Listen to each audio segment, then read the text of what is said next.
হরিবল হরিবল। প্রণাম জানাই আমাদের পিতামাতার শ্রীযুগল চরণে, যাদের অশেষ করুণায় আজ আমরা এই ধরায় এসেছি, ঠাকুরের নাম করছি, সাধুসঙ্গ করছি। প্রণাম জানাই বাবা হরিচাঁদ শান্তি মাতা, বাবা গুরুচাঁদ মাতা সত্যভামার শ্রীযুগল চরণে। প্রণাম জানাই সকল গুরু গোসাইদের শ্রীযুগল চরণে। প্রণাম জানাই যেখানে যত হরিভক্ত আছেন এবং যানরাই আমাদের এই ঠাকুরের গ্রন্থ পাঠ শুনছেন, তাঁদের শ্রীযুগল চরণে। আমাদের এই ঠাকুরের গ্রন্থ পাঠ চলাকালীন যদি কোনো ভুল ত্রুটি হয় ক্ষমা করে দেবেন, আর আমাদের আশীর্বাদ করবেন। আমরা যতদিন বেঁচে থাকি যেন সঠিকভাবে ঠাকুরের নাম করতে পারি। জয় হরিবল, জয় হরিবল, জয় হরিবল। শ্রী শ্রী হরিনীলামৃত বদন ঠাকুরের উপখ্যান 109 পৃষ্ঠা।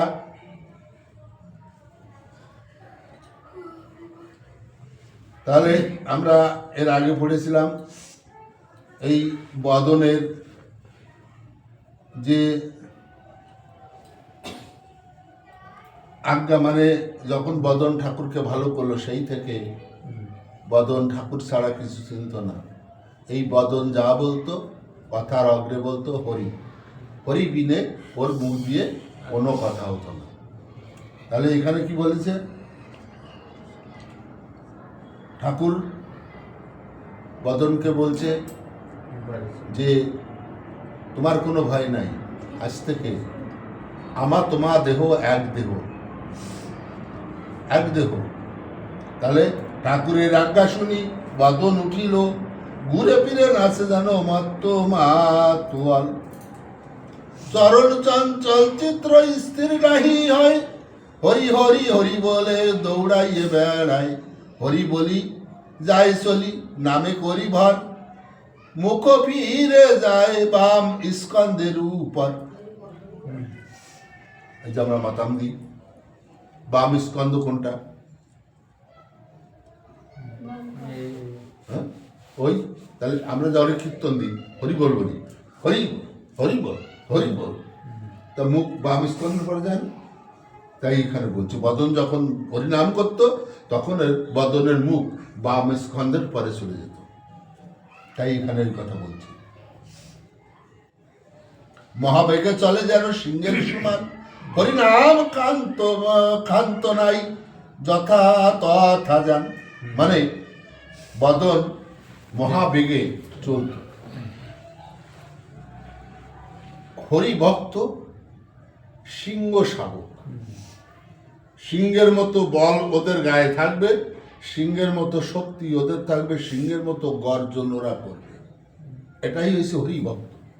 মিন মিনে হরি ভক্ত হয় না, ঠিক আছে?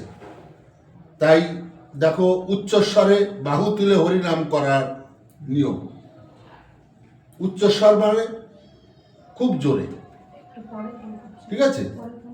উচ্চস্বরে বাহু তুলে হরিনাম করো। বাহু মানে হাত, হাত উচ্চ, বাহু তুলে হাত উপরের দিক দিয়ে উচ্চস্বরে হরিনাম করো। নাম করার কতগুলো কায়দা কারণ আছে তো, হ্যাঁ? তাহলে এখানে কি বলছে? মহাবেগে চলে যেন সিংহের সমান, হরিনাম ক্ষান্ত নাই যথা তথা যান। এই সিংহের সমান দেহটা কখন হয়? হ্যাঁ, জানো কি? না জানলে বলবা জানি না, জানো না। সিংহের গায়ে অত শক্তি আসে কোথা দিয়ে? পশু রাজা সিংহ, সিংহ 12 বছরে একবার মিলন করে, তাই তার সমস্ত সত্তাকে শরীরের ভিতর ধরে রাখে, তাই তার শরীর অত বলবান শক্তি থাকে। তাই যে মতুয়া তার সত্তাকে দেহের ভিতর ধরে রাখে, সে বাইরে নষ্ট করে না, তার গর্জন তর্জন চলাফেরা সব সিংহের মতো হয়। তাই সিংহের সঙ্গে তুলনা করেছে।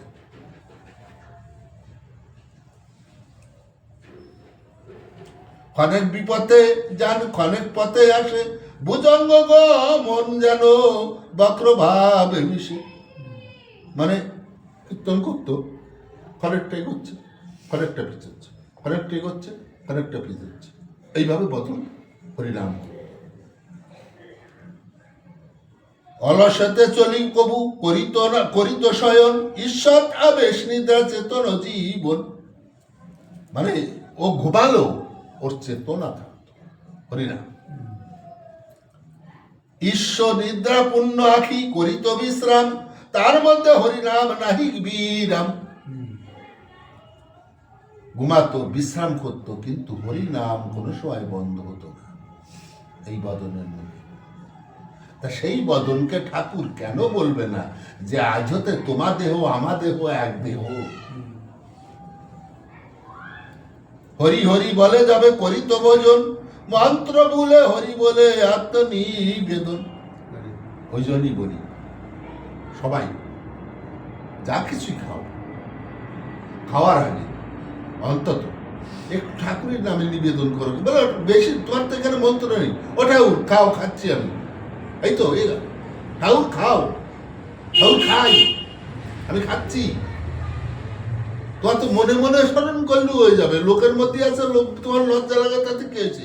তুমি লোকে মনে মনে বলো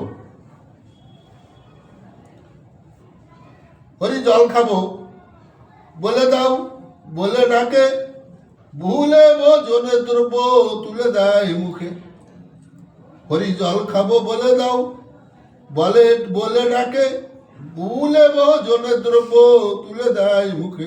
নামের সহিত দ্রব্য দুই হাতে তুলি, বদন বদনে দিত হরি হরি বলি। যখন খাদ্যদ্রব্য খাইতো দু হাতে তুলতো, তুলে হরি হরি বলে বদনে দিত। বদন শব্দের অর্থ মুখ। এইভাবে উদাসীন হইল বদন, এইভাবে ঠাকুরের সঙ্গে মিলন। অবিরাম হরিনাম করে ও দুঃখান, ইচ্ছা মতো করিতেন গমনাগমন। পক্ষবাদ্য করতালি কখনো কখনো, কবুই ওরা কান্দি প্রভু গৃহেতে গমন। এখন আগেকার যারা, তখন তো ওই ডাকাকার সবসময় নির্বাচন শুনতাম, ওরা বগল বাজাতো। পক্ষবাদ্য করা মানে বগল বাদ্য করতো। দেখো না, এখনো অনেক দেখা যায় মাঝে মাঝে ট্রেনে হ্যাঁ বগল বাজায় গান করে না, ওইটা হচ্ছে কক্ষবাদ্য বাদ্য। কখনো বা রাস্তা দিয়া করিত পরায়ণ, কবু বা পদ বিপদ না থাকিত জ্ঞান। হরি বলি কখন চলিত বেগ ভরে, খানাল আল লম্প দিয়া যাইতেন যাইতেন পারে। খানা নালা এ সমস্ত লাফিয়ে লাফিয়ে পার হতো। ঠিক আছে, জঙ্গল কণ্টক কিংবা জলমগ্ন স্থান, আর অভাবে হরি বলি করিত প্রয়োজন। ঘোরা ফিরা নাই ছিল দৌড়াইতে সোজা, এমন মহৎ ভাব নাহি যে তো বোঝা। পাগল যে হয়ে যায়, পাগল, পাগলের বাপ কিছু বোঝা যায়। ওখানে মহাসংকীর্তনে কি লিখেছে?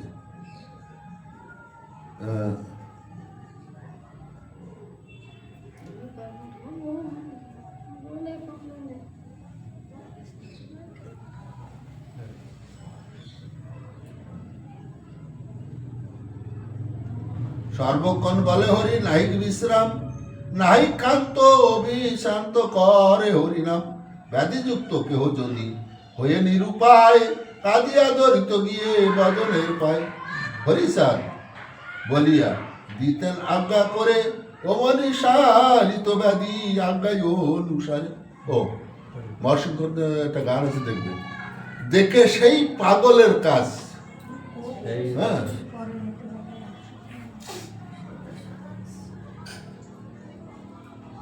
কারণ গেছে ভুলি, আমার বলটা মনে আসছে না।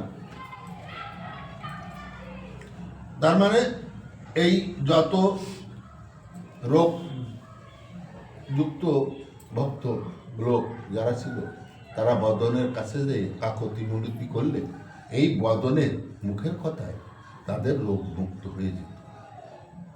এখন তো গোসাইরা বিভিন্ন রকম তাবিজ মাদলি এটা ওটা দেয়।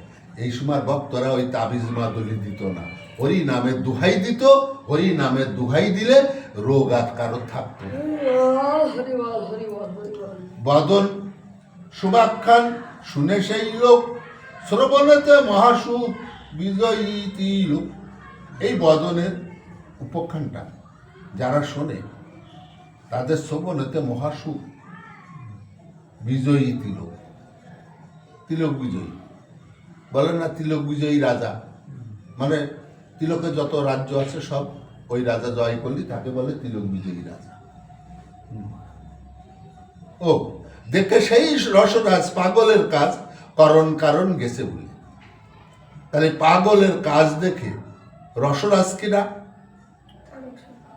তারক, তার করণ কারণ লিখা জোকা সব ভুলিয়ে গেছে।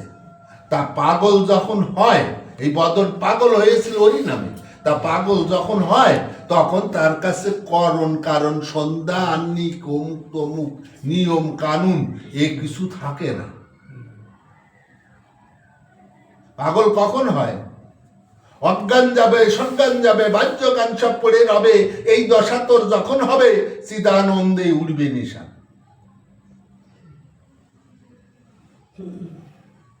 ওরা কান্দি শেষ লীলা অলৌকিক কাজ বানাসি তারক চন্দ্র কবির সুরা। হরি বল হরি বল। ওরা কান্দি শেষ